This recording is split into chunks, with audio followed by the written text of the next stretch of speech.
Thank you very much. Well, thank you very much for coming. I know there's lots of presentations going on at the same time, some that I wanted to go and see, so I'm very glad that you came here instead. I'd also like to thank Oxford University Press for sponsoring me, for letting me come here to present. And before I start, I'd like to go through the content of my presentation, just to make sure that it will be useful for you. Okay. I'm going to talk about free online resources, websites and tools that students can use to make their study more effective. Of course, teachers can use these by telling the students about them and forcing the students to use them in their studies. So that's what I'm going to be talking about today. I'm not going to be using slides most of the time. I'm going to show you the actual websites. So if my internet connection holds up, I'll be able to show you how to use these things. This is actually slightly ineffective. When I introduce online resources to students, the most important thing is to do two things. Well, three things actually. First is to show the students. I'm going to do that today. I'm going to show you the resources. But with students, it's very important to have the student do it with you as well. So if you have a small class, you can use your computer. If you have a big class, maybe a language lab. But the students need to actually go through and use the website, use the resource. And the third step is that you need to set homework and force the students to go home and use the resource again. Now, if you do these three steps, some students will continue. Not all. My goal is not 100%. My goal is 10 or 20%. Because 10 or 20%, if those students continue using these tools, then they're definitely going to get a lot better in English. And that's enough for me. I don't expect everybody to do it. As long as 2 or 3 students from a class will do it, I think that's effective. Unfortunately today, you don't have computers, and I can't set you homework. So we're only going to do the first step of this. But when you introduce tools to students, please try and follow all 3. That's the best chance of having them actually continue. There is a handout today. This handout will not be useful during the presentation. It's got my contact details, it's got my blog. I'm taping the presentation at the moment, only me, not you. And this video will also be on my blog. I'm going to have a Q&A session at the end. I'm going to cut that off. That will not be made public. So just my speech will be online next week on my blog. So if you want to review the speech, if you want to go over anything we talked about, that's the way to do that. This is also a list of most of the things I'm going to talk about today. I'm not going to go in order, so I'm going to jump around a lot, but it's in alphabetical order. If you go home and you want to find these, just Google search them and you should be able to find them quite easily. Right, before we talk about online resources, I think it's important to talk about safety, because this seems to be a very big stumbling block, especially for schools. If you want to use things with junior high school students or high school students, even university students, this issue of online safety comes up.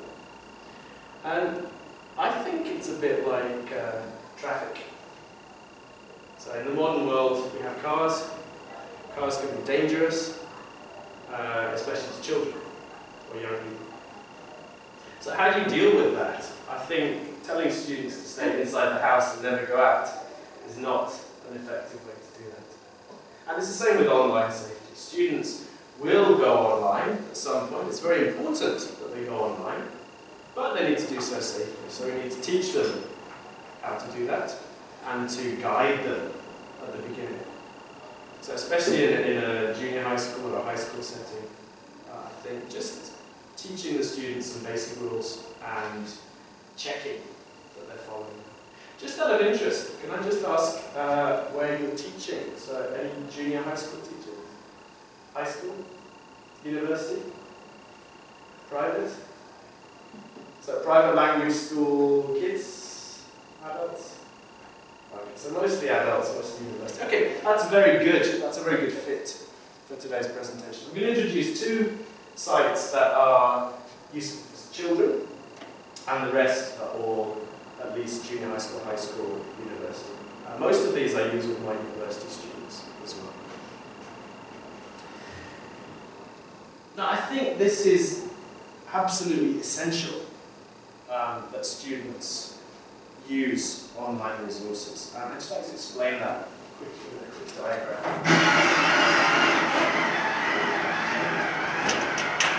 So if you think about your students in your class, you probably put them on a scale, right? From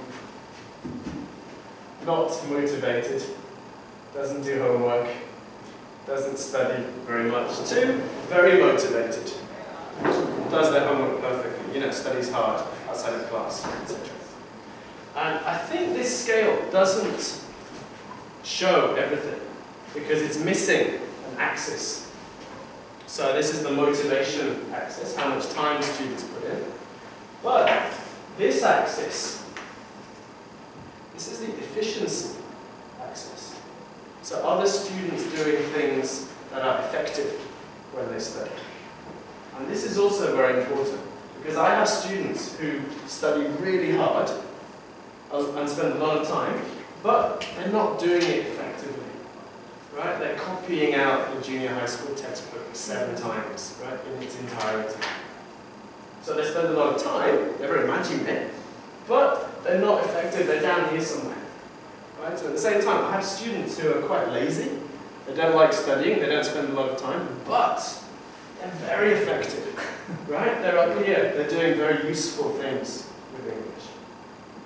And the goal of today's talk is to allow all students, so anywhere on this motivation line, if they can move up, then the very motivated students can get much better results. And the unmotivated students can also get better results. So that's what today's about. It's about efficiency. Studying in a way that's fun and that's effective, so they can get English skills that way. Okay, I'm going to start off with a quick quiz. So this talk is about technology.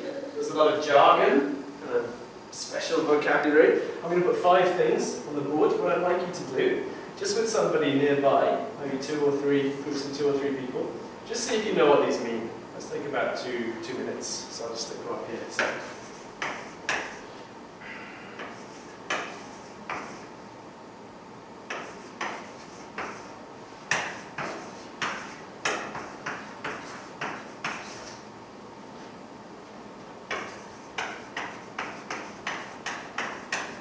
So these are all terms that we'll be talking about today. So RSS, SRS, LMS, SNS, pop-up, and mouse over.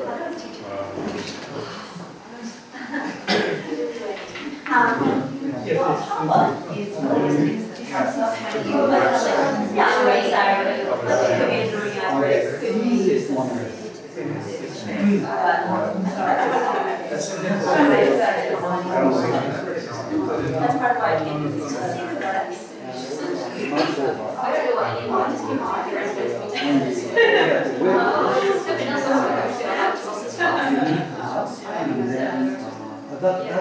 That's the one.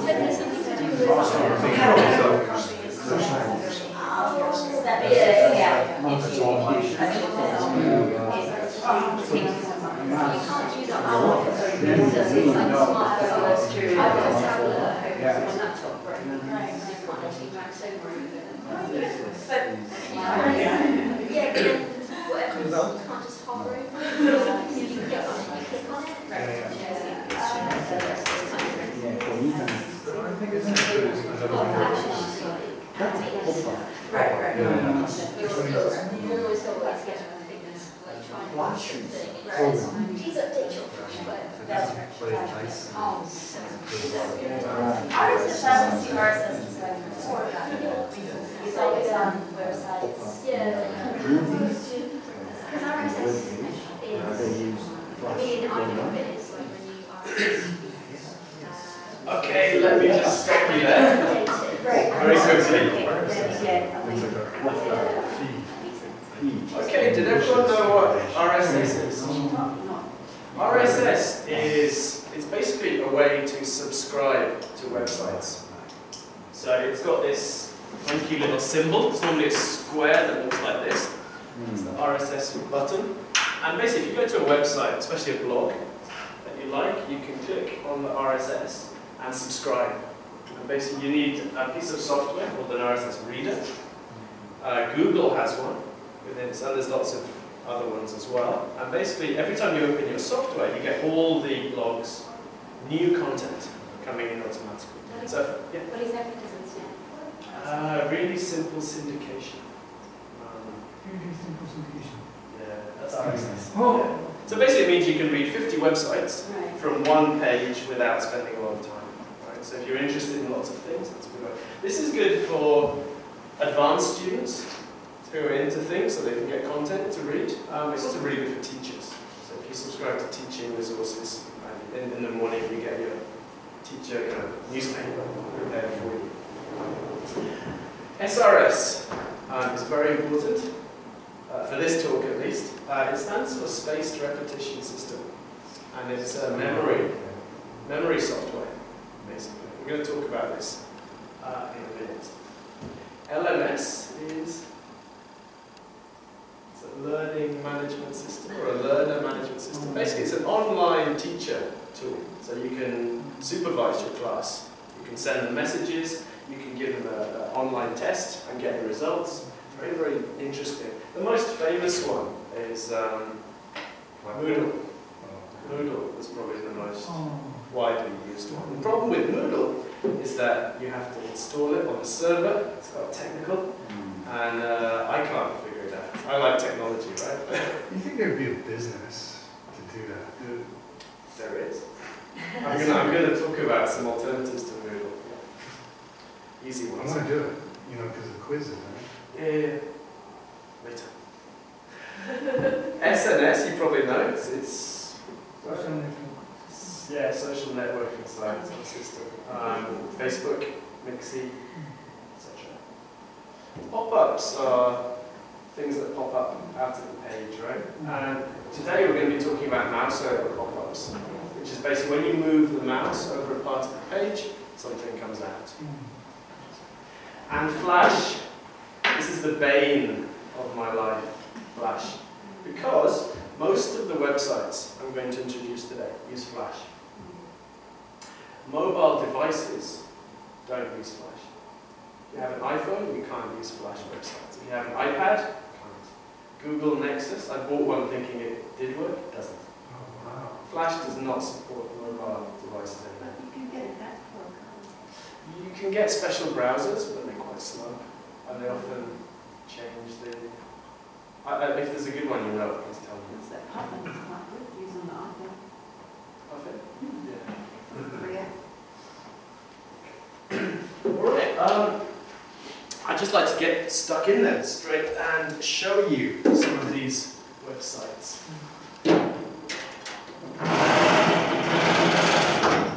We're going to start with one that really excites students.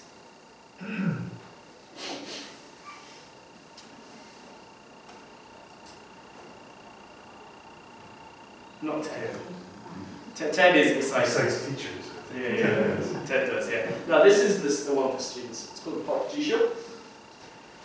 That's not ideal, is it? Yeah, G-Show with a Y. Be careful. If you type it with an H, it doesn't work. Pop G-Show. This is the English site, which translates Japanese into English. So it's fantastic as well if you're not a Japanese speaker. But obviously for students, they want the Japanese site, which translates English into Japanese. Now there's 4 things this website does really, really well. First is if you paste text into here, it translates. Well, it doesn't translate it, this is the key. It's not an online translation tool. problem with online translation is English and Japanese are so far apart that the meaning gets mangled. So if you put text into Google Translate, it doesn't work very well, right? It's about 80%, 85% effective. This is much better because you don't lose the original text. Now, let's see. Let's say I have some Japanese here, and I don't understand some of the kanji. So I can go to Popjisho, paste it into here, change it so it changes Japanese into English.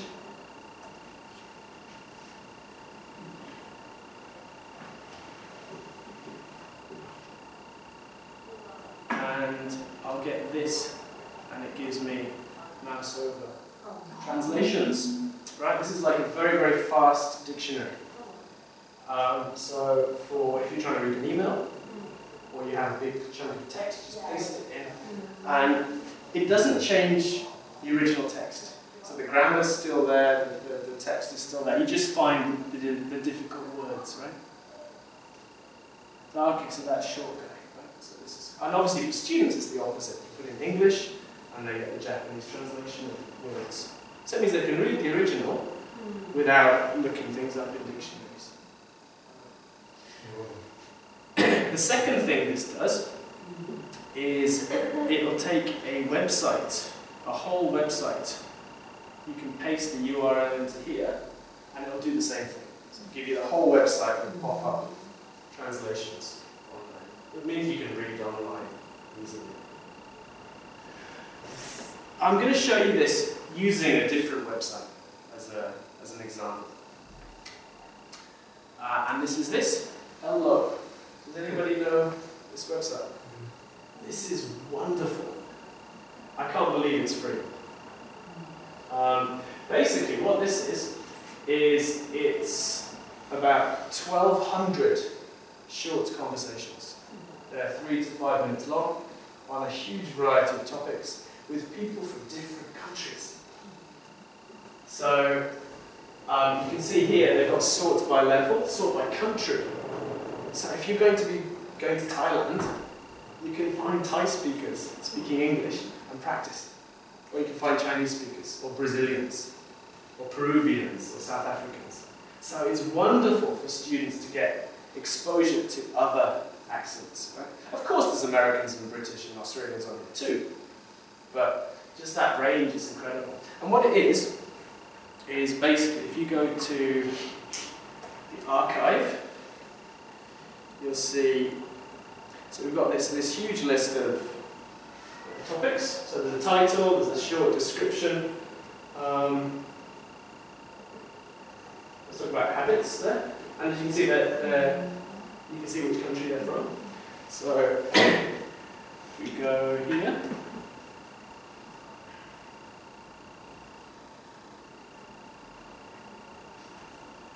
obviously it works better with a wired connection. So what you have the transcript at the bottom here. So you can read what they're going to say. You can listen, of course. You can turn the script off. If you have a really good student, they can listen first before reading.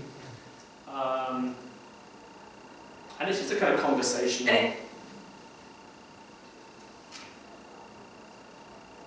Habits you like to change?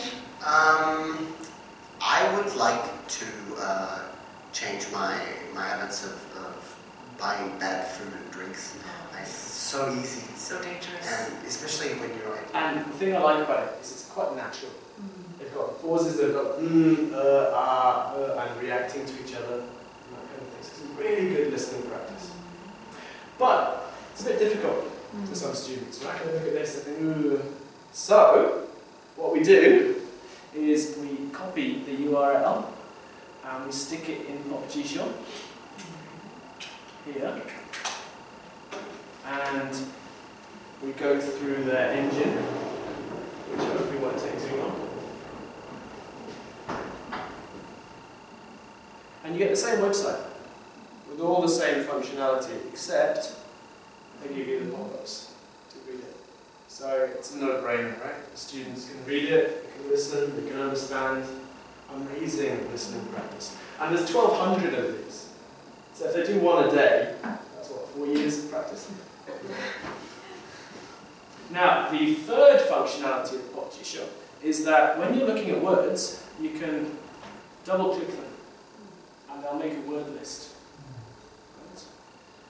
And basically what that does, so, okay, I'll just have 3 on my word list, but you can go back to the original website, the PopGShop website, and you can email this word list to yourself. So you can read the text, find all the words you don't know, put them in a word list, and send it to your phone. Right? And then on the way home, you can review the words. Right? Extremely effective. Doesn't take much time at all. So it's a really amazing resource here. And this is probably the most effective. The things I use PopGShop for with my students is reading online material, articles and so on, and LO, like this. Right, the next thing I'd like to talk about is Google. Do you know Google? Alright, there's a few tools in Google that I didn't know about until recently, and I think maybe they might be new for you as well. So basically, if you search for something in Google, most important thing is to check this setting over here, the safe search setting. Make sure it's on moderate or strict, because if it's not, if it's off, you can turn it off, anything can come up. Anything at all. I mean, you can type in tree and you can get the most horrible pictures possible. So just be very, very careful with the strict search setting first. Next thing is, if you go to search tools over here,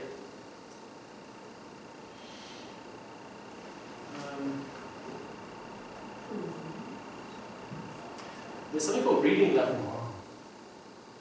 Right? And what reading level is it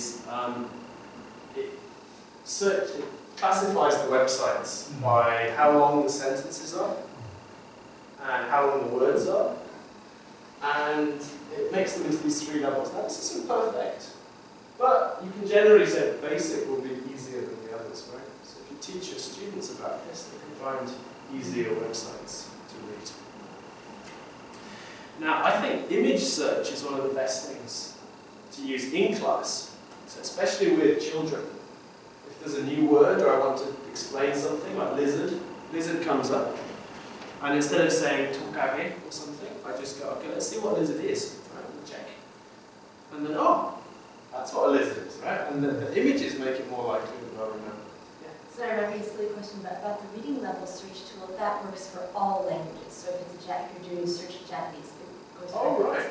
I think so. Oh, you think so? I haven't checked it in Japanese okay. yet. But probably. Probably, Okay. yeah. And so, yeah, just using this to introduce new words, it's really powerful. It really draws in the students. Right? If you explain something that kind of, but I find, okay, let's have a look. And all the students lean towards the screen. Right? So I think this is very, very useful. Yeah. Especially for kind of abstract things, right? If you type in happiness, you get a really interesting range of pictures. And okay. The next thing I'd like to introduce is, it's kind of like LMO. Now this is a commercial product, but it's freemium, which means that some of it's free, some of it you have to pay for. All the best bits are free. So you do have to sign up, but basically what this does, this website, is they take videos from the internet and they classify them. They put them into different levels and they search them and they put on subtitles. And it's not just subtitles. Let me show you a couple in here.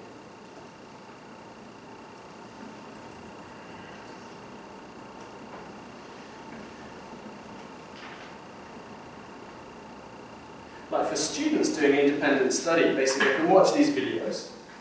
And let's take this one.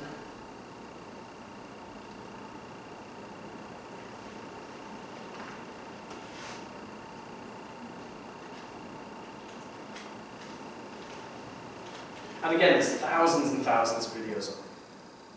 You probably couldn't watch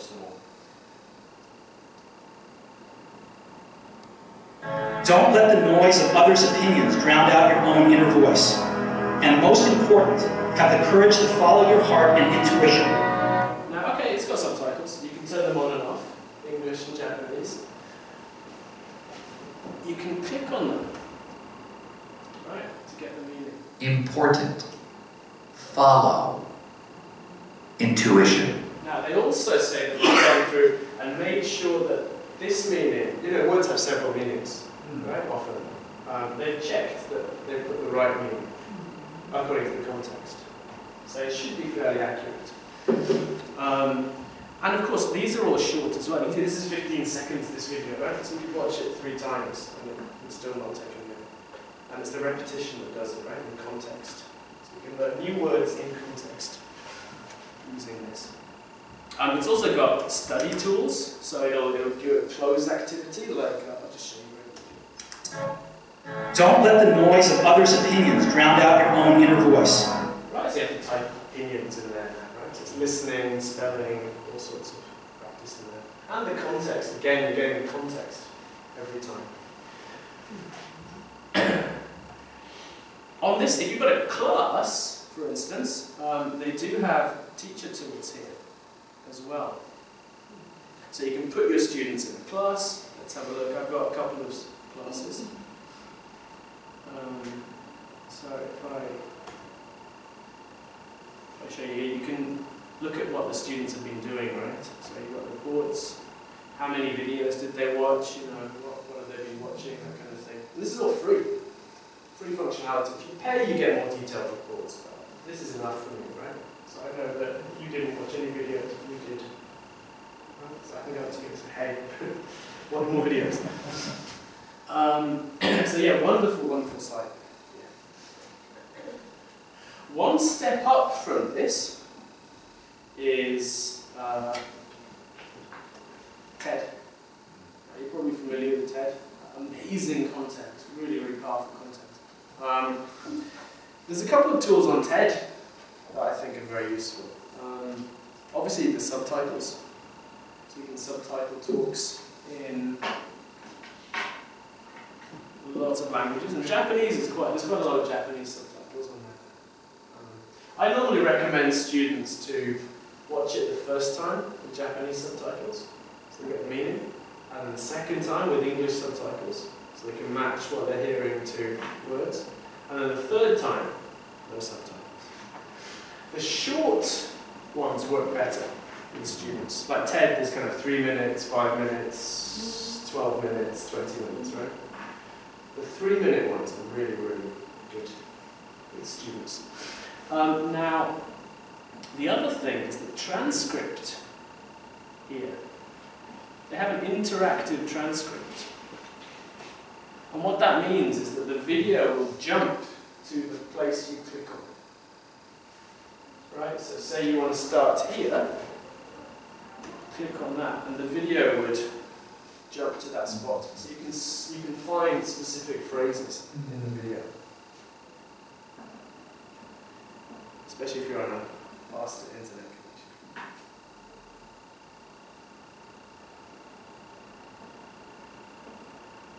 This is one of my favorite TED Talks, by the way. The Secret of Happiness. You've seen it. He's very funny. Really good presenter. And a good message too. I show this to students just before they have their tests, just to put it in perspective. Right? So. Okay, you might have to take my word for it. If you click on the transcript, the video jumps to that point. So it's a good way of going back and forth. Now, unfortunately, PopGShort doesn't work with this transcript because it's interactive, but you can copy and paste it, right? So you can still use that functionality here. Now, I'd like to introduce a couple of tools for kids, just to round off. First one's called Starfall. It's actually for American kids. I think it's designed for Americans learning to read. It's a phonics-based tool. And funnily enough, I can imagine this working with some really low-level university students as well, who haven't got phonics or haven't got strong reading skills. Okay, so the first bit is just introducing letters. But more usefully, I find the second one, the second page, which has books, kind of read-along books like this, based on phonics kind of patterns, right? So we're practicing phonic patterns here.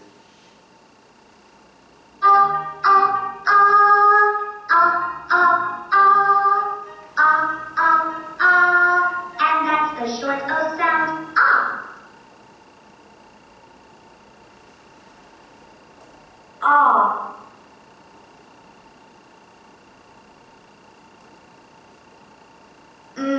Ox.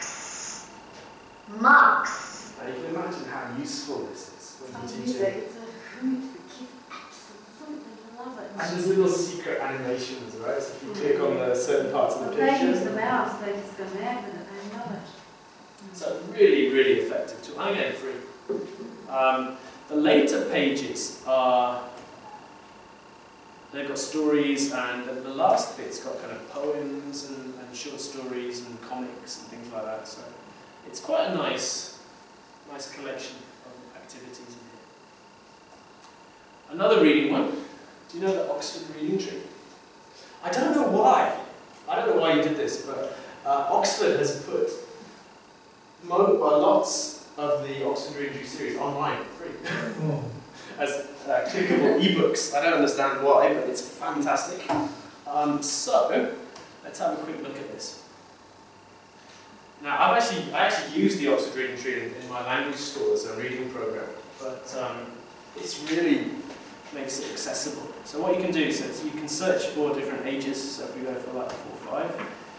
Now these are British 4 or 5-year-olds, right? So and here you've got it. So anything with an E is an ebook that you can click on.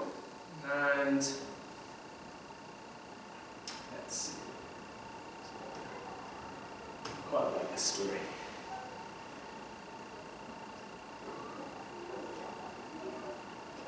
And not only can you read the books, but you can also listen to them being read to you.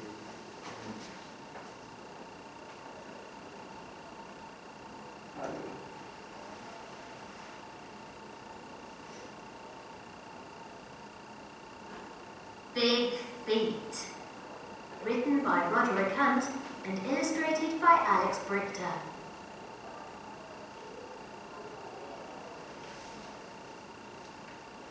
Come and look at this. Come and look at this. Is it a big monster?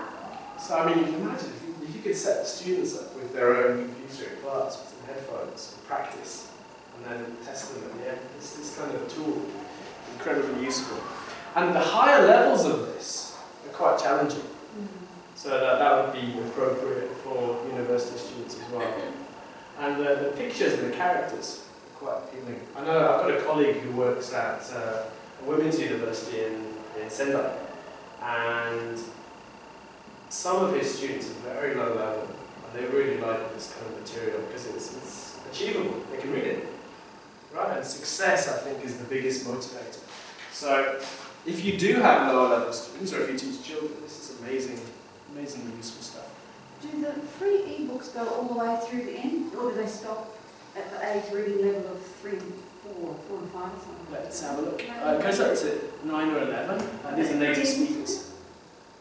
So yeah, Oh, anything with an E is an ebook. I couldn't find any yesterday on one of the year levels. So I mean, just as an example, Ultimate Takeover I think every by Alex Lane. must not like it then. this is the top. I mean, this is aimed at 10-year-olds in Britain, right? So.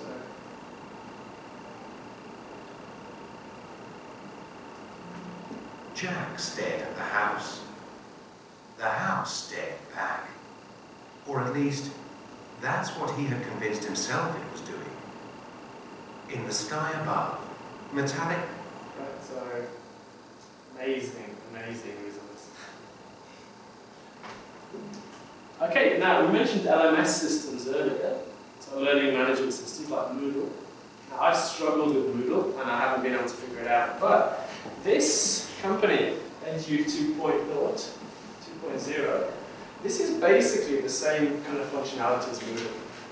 And it's free, and it's an online hosted solution, so you don't have to set up servers and things. So you can set up an account, you give your students accounts to log in, you can set quizzes and give them online homework and tests and things like that. So again, very useful platform there. I find blogs are useful as well. So I have a teaching blog for my students as well as my private blog, and I use this company for that. They have free blogs with small adverts and paid blogs with no small adverts, but edgy blogs. It's basically on the WordPress platform. It's quite easy to use. Just to show you this is what mine looks like. This is my teaching blog. So I have my classes here. I can post the class content and so on. You can see you've got a page for each type of class at the top the students can look at. This is basically just for students. But free to use and very, very useful. Right, last things I want to show you is a couple of things for studying Japanese, just in case you wanted to do that. This site is great. It's called Renshu. It's actually made by a friend of mine who was in Sendai, the JET program. He made this website, and it's amazingly powerful. It's a way of studying vocabulary and kanji, and it uses the SRS system, right, the spaced repetition system. So, I haven't explained that yet, have I? Right, I'm going to do that. I'll do that in a minute. I'll go back to the SRS. And this is another one called Read the Kanji. This one you have to pay for. I was lucky I got in on the beta, so I have a free account forever, but I think you have to pay now if you want to use this. And Renshu is free. So Read the Kanji is a bit easier to use, it's kind of more colourful. But I think this is more powerful. Like it lets you study for the Kanji Kente, which I think is a really, really good test. And things like that. So if you're interested, please check it out. Right, let's talk about SRS. So I stole this from the Word Engine website. The Word Engine is not free, you do have to pay for it, but I use it with my students, very nice. Basically, this is the principles of SRS. And what it is that if you see something, you will forget it, pretty much, right? And the spaced repetition is the key to remembering for the long term. So day one, you'll see something, and you will 50% forget it after the first day. But if you see it one day later, then the second time, you'll forget it less, because you've seen it twice. Right? And then if you see it again 3 days later, you'll forget it less quickly. And then 10 days later, and then 30 days later, and so on. By the 5th repetition, if you do the spacing right, you should be able to remember it for good. If you don't use spaced repetition, it takes a lot more exposure to remember. Like Rob Waring did a study on students remembering words, and he said it took 15 to 20 exposures for students to remember. So this just speeds that up, makes it more effective. Right, I think I have about 5 minutes left, so this would be a good time for Q&A if anyone's got any questions.